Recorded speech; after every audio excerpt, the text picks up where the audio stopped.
Chapter 1 Tone stepped out of the classroom and wandered alongside Bitch Tai toward the parking lot where he usually left his bike. The schoolyard buzzed with activity, unusually crowded for the first day of the semester. "Mr. Tone, how many certificates did you register for this year?" Bitch Tai's voice carried over the hum of the crowd. "Oh, just 2 more to go," Tone replied. "This semester, I'm taking physical chemistry 2 and applied chemistry.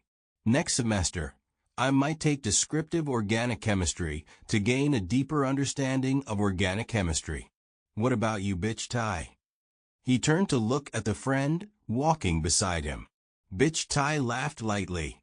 "Me? Too many. I'm planning to study for 3 certificates this year, but I'm not sure I can manage. If I pass them all, I'll only need 1 more year. If I don't, it'll take 2. "So why did you choose physical chemistry 2? You could have started with the required certificates," Tone asked curiously. Bitch Tai lowered her head, walking silently for a moment before responding. "It's not strange. I just finished physical chemistry 1, so I thought taking physical chemistry 2 right after would make it easier. Once I finish that, I'll go back to the required certificates. It seems more convenient that way." Tone nodded thoughtfully, impressed by her calculated reasoning. He couldn't help but admire how girls who studied science seemed to plan everything so meticulously. As they walked, Tone couldn't help noticing Bitch Tai's graceful figure in her light blue AO dye Vietnamese dress. Beside her, he felt clumsy and self-conscious. Walking next to the College of Science's renowned beauty made him feel even more awkward. He debated whether to go straight to his battered, broken bicycle, which he had carefully locked in the parking lot, or to find an excuse to part ways with Bitch Tai before retrieving it. Though he wasn't ashamed of his poverty, his friends knew his circumstances, he still felt miserable when it was on display, especially in front of someone like Bitch Tai, who came from a wealthy family. Tone was an ordinary young man in every way. He had dark skin, a slim but slightly tall frame, and long hair brushing the nape of his neck, styled like many young men of his time. His square face, slightly protruding jaw, thick lips, and large black eyes beneath bushy eyebrows gave him a rugged, unpolished appearance. His nose, though not flat, was broad, with flared nostrils. He wasn't handsome in the conventional sense, but his resolute features hinted at determination and inner strength.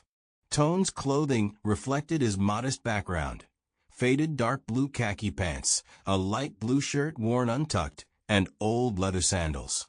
This was his best outfit for going out.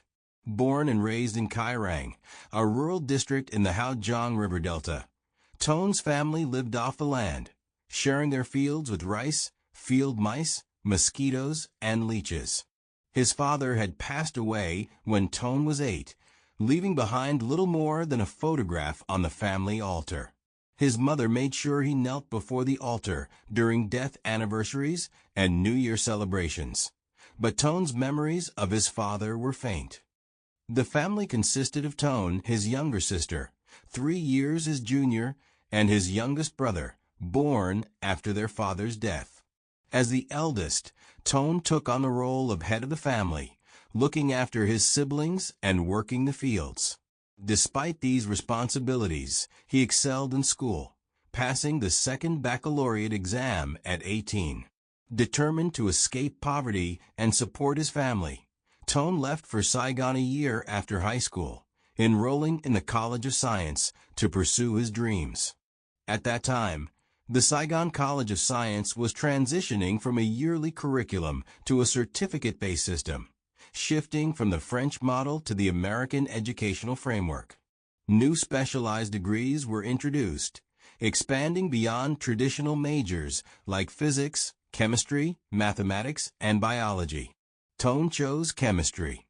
To earn his bachelor's degree, he needed to complete the foundational mathematics, physics, and chemistry certificate and 6 other courses, including inorganic chemistry, structural organic chemistry, physical chemistry 1, and biochemistry 1.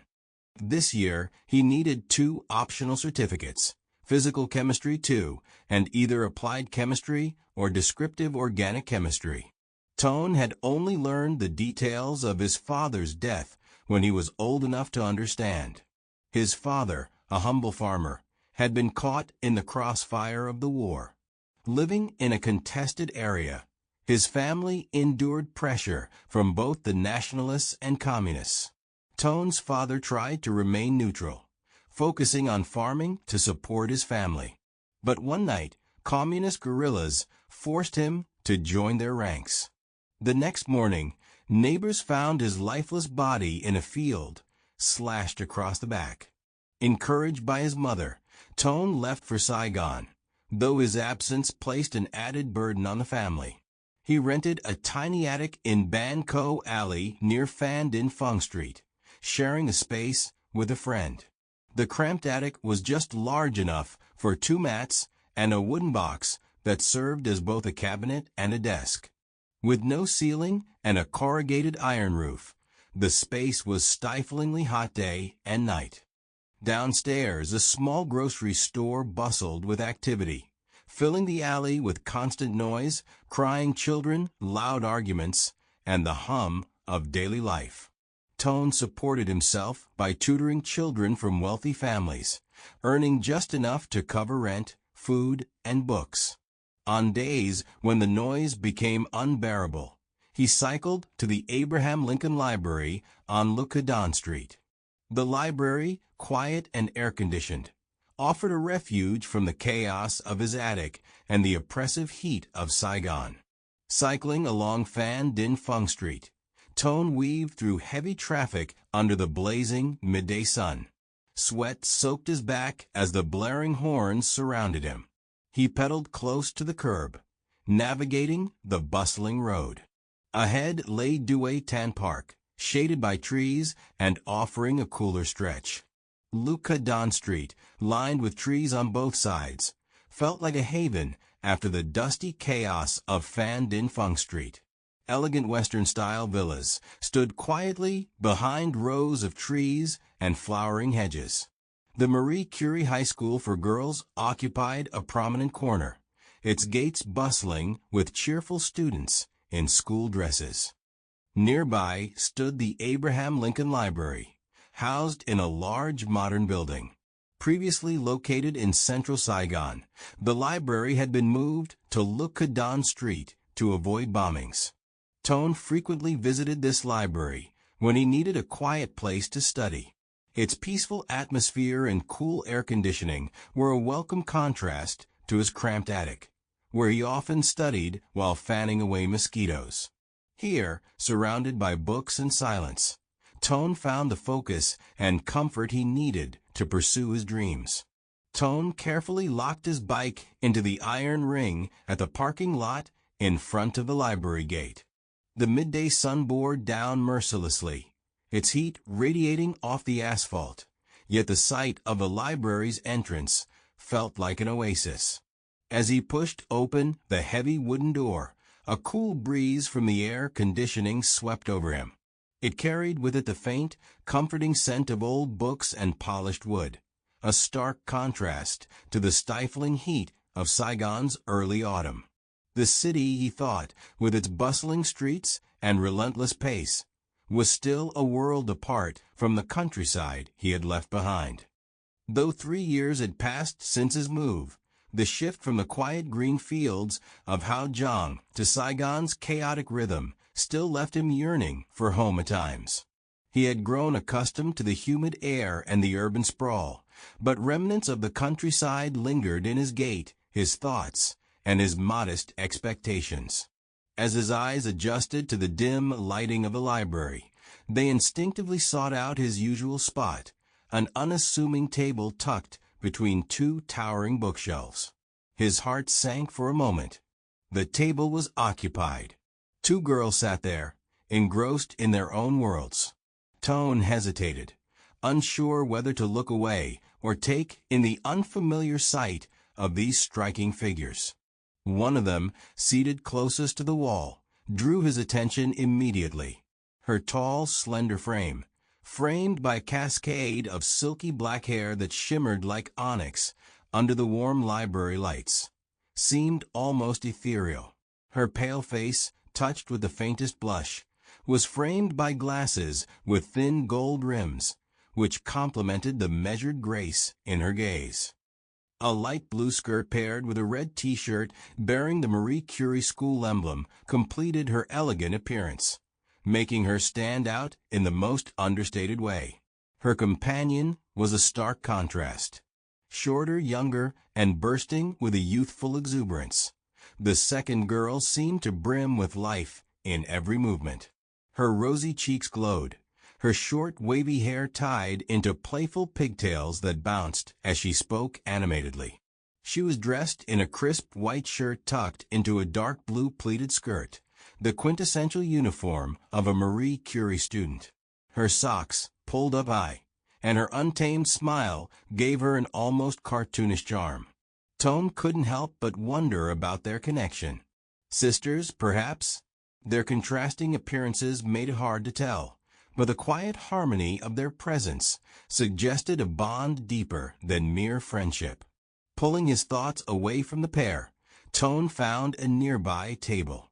Even with his back turned to them, he couldn't stop the images of the elder girl from lingering in his mind. Her elegance and quiet presence felt almost unreal, like something out of a dream. What is this feeling? He wondered, shaking his head as if to dispel the distraction. When he finally managed to focus on his notes, the scraping of chairs behind him signaled that the girls were leaving. Though he resisted the urge to turn, a soft call of Miss Cecile escaped his lips when he saw a notebook left behind on the floor. Tone hurried toward the library gate just in time to see a large black car pull up by the side of the road. The younger girl opened a car door and got in first, while the older one lingered outside. He called out loudly, "Miss Cecile," and immediately felt a pang of embarrassment. He didn't even know a girl named Cecile. The older girl turned back, her expression puzzled. "Huh, how do you know my name?" Tone awkwardly explained, "Oh, sorry, I don't actually know your name. I found this notebook under the table where you two were sitting. I guessed it belonged to one of you.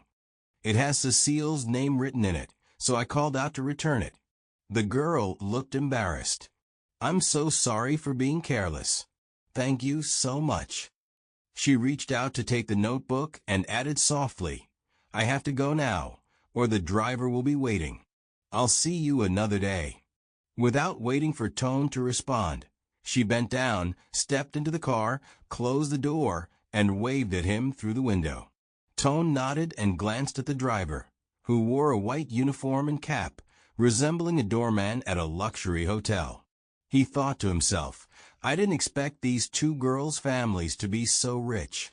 As the shiny black car drove away, Tone turned back and wandered into the library, feeling like a sleepwalker. The faint, feminine scent of Cecile seemed to linger in the air.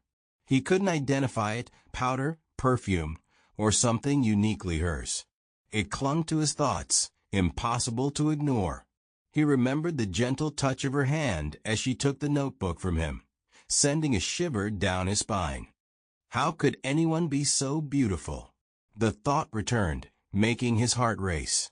Tone, a young man from the countryside, still carried traces of his country bumpkin roots, even after 3 years in Saigon. Though the cracks on his feet had healed and his skin no longer looked sallow, he couldn't escape the feeling of being out of place. He was poor, scraping by to stay in school, while his family back home worked the fields, missing the extra pair of hands.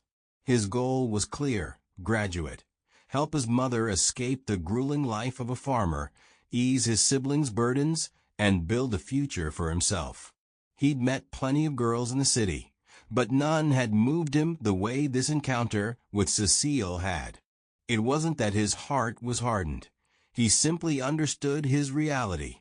His friends came to school on motorbikes, Vespas, or Lambrettas, while he had a battered bicycle.